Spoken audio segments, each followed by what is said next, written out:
Back to bulletin. తుడాలో గతంలో ఏ రకమైన అవినీతి జరగలేదంటూ మాజీ ఎమ్మెల్యే చెవిరెడ్డి వ్యాఖ్యలకు కౌంటర్ ఇచ్చారు ఎమ్మెల్యే పులివర్తి నాని. తుడాను అడ్డుపెట్టుకుని కేవీస్ అనే పేరుతో బినామీ కంపెనీలతో డబ్బులను దోచుకోలేదా అని ప్రశ్నించారు. హెల్త్ క్యాంపులు, మొక్కల పంపిణీ పేరుతో కోట్ల రూపాయలు దోచుకోలేదా అని కౌంటర్ ఇచ్చారు ఎమ్మెల్యే పులివర్తి నాని. నువ్వు ఆ రోజు తుడా చైర్మన్గా ఉన్నావు, గవర్నమెంట్ టిప్పుగా ఉన్నావు, నియోజకవర్గానికి ఆ పదవిలో ఉండి నువ్వు ఏం చేసావంటారు. ఆ రోజు నేను తలదించుకోవడానికి సిద్ధంగా లేను. అందుకే మిగతా నియోజకవర్గాలకు అందరికీ తుడా నిధులు ఇచ్చిన మాట వాస్తవం.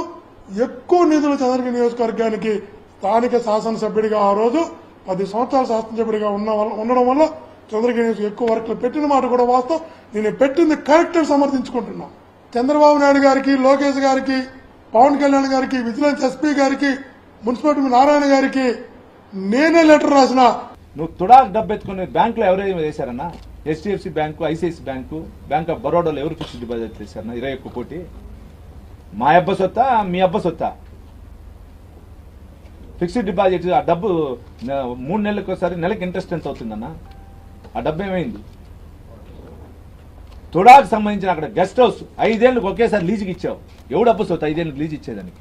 గెస్ట్ హౌస్ ఎవడో గల్ఫ్ కంట్రీ వానికి ఎంత తీసుకున్నావు, ఎంత బ్యాంకులు వేసావు, ఎంత వేసుకున్నావు, ఎంత అన్నీ ఉంది నా విజిలెన్స్లో.